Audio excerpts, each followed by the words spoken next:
Our weekly immigration news roundup is brought to you by the law firm of Figueroa and Associates. For consultation on any immigration or legal matter, please call 855-768-8845. That's 855-768-8845. For full stories and more immigration news, visit www.theimmigrantsjournal.com. That's www.theimmigrantsjournal.com.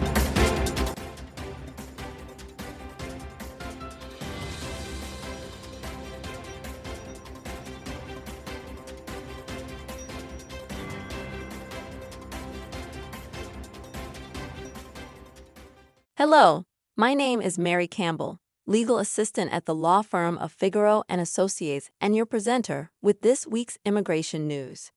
We begin with migrants flown to Martha's Vineyard closer to getting victim visas.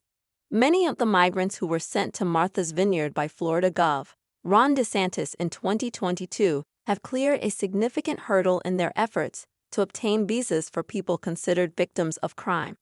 The documents will allow migrants to apply for work authorization and protect them from deportation during the processing of their application, because they are victims of a possible crime. Adriana LaFaelle, managing attorney at the American Civil Liberties Union of Massachusetts, said some of the 9 migrants the ACLU of Massachusetts represents also have received similar documents. It's really important that these EU visa certifications were issued because they send a message that no one is free to victimize people just because they're at their most vulnerable, said LaFaelle. Newly arrived immigrants have the protections of the law. President Biden, as you visit Tampa, please consider extending TPS status to U.S. Haitians. The Biden administration needs to extend and redesignate temporary protected status, TPS, for Haitians in South Florida and across the United States. It is the right thing to do, as the current horrific conditions in Haiti clearly fit the law's guidelines. TPS extension and redesignation are also the right thing to do because Haiti's crises are the result of persistent United States support for the corrupt, repressive regimes that have dismantled Haiti's democracy over the past 12 years. Anguish and fear in Florida amid rising anti-immigrant sentiment. In May 2023, a new law was signed into law by Governor and then presidential candidate Ron DeSantis. It's considered one of the toughest immigration laws in the country. Among other things, SB 1718 penalizes employers from using undocumented labor, prohibits undocumented people from having driver's licenses, and defines giving an undocumented person a ride into the state of Florida as human smuggling. It also requires hospitals to include questions about immigration status. The result has been a flight of immigrants leaving the state, and many who stayed behind say it has led to a terrifying rise in anti-immigrant sentiment. Florida has for decades been synonymous with Latin American immigration. Around 1 out of 5 people in Florida is foreign-born. Close to 1 million are undocumented. Yes, the majority of Americans care about the border, and they also support pro-immigrant actions. The drumbeat for pro-immigrant, affirmative relief is growing louder. As we highlighted earlier this week, the Biden administration is exploring executive actions to grant legal status and work permits to some long-settled undocumented immigrants, including those married to American citizens. The momentum behind this vision is driven by American families facing the barriers erected by our unforgiving and out-of-date immigration system, and is backed by an array of policy experts and advocates, as well as key political observers underscoring the benefit to President Biden's political prospects. As the ACLU's chief political and advocacy officer noted, it's not just good policy, it's good politics.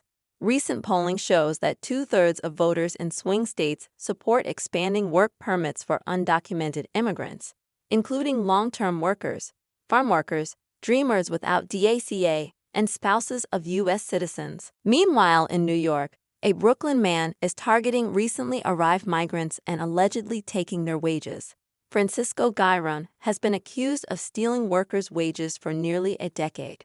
More than a dozen migrants who came to New York recently told Documented he owes them money.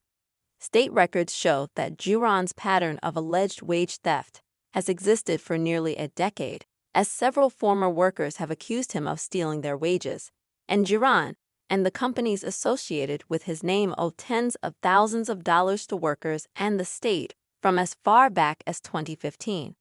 Migrants and advocates brace for new rules governing shelter spots. Any adult migrant without children seeking shelter will soon be warned they will only get one 30-day stay, which can be extended under extenuating circumstances. Extension requests will be evaluated on a case-by-case basis, officials have said, and if one isn't granted, adult migrants could be booted from city shelters permanently, with the first eviction slated for the second half of May. Migrants may also appeal for a shelter extension if they can prove they made significant efforts to leave the shelter system, although it is not yet clear who those two criteria will be implemented together. Kayla Mamalak, a spokesperson for City Hall, said the new system will kick in the next few days, though the process thus far has been subject to delays. Migrant men allege Grabba sweatshop stole their earnings in new complaint.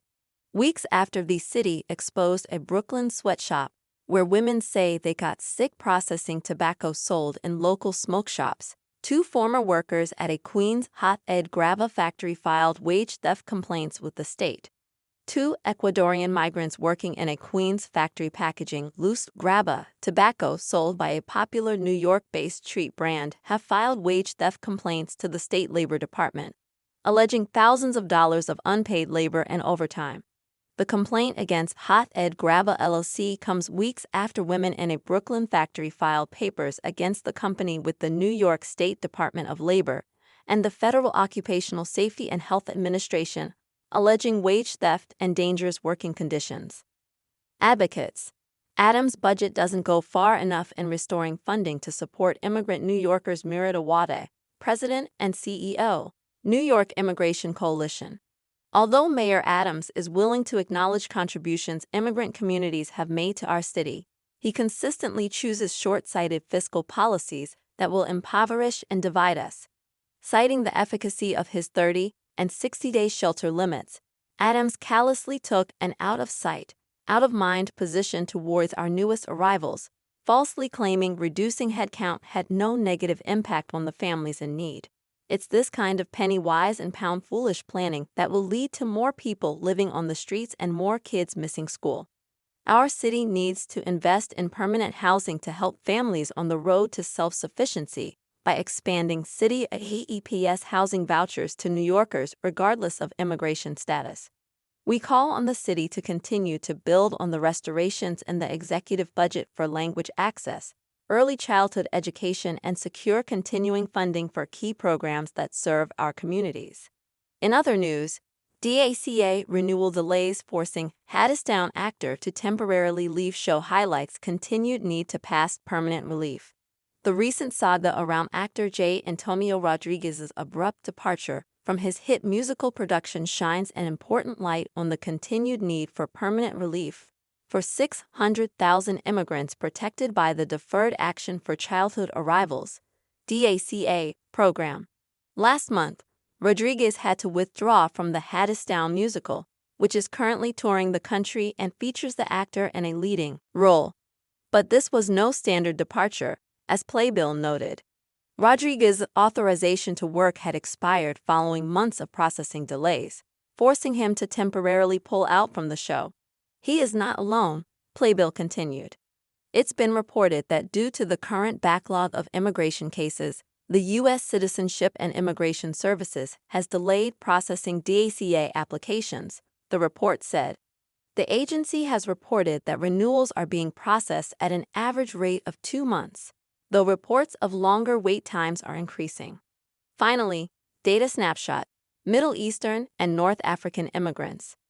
The White House Office of Management and Budget, OMB, recently announced its revision of the race and ethnicity question on federal surveys, including the U.S. Census, adding Middle Eastern or North African (MENA) as a new category. Arab American Heritage Month is celebrated in April. Thank you.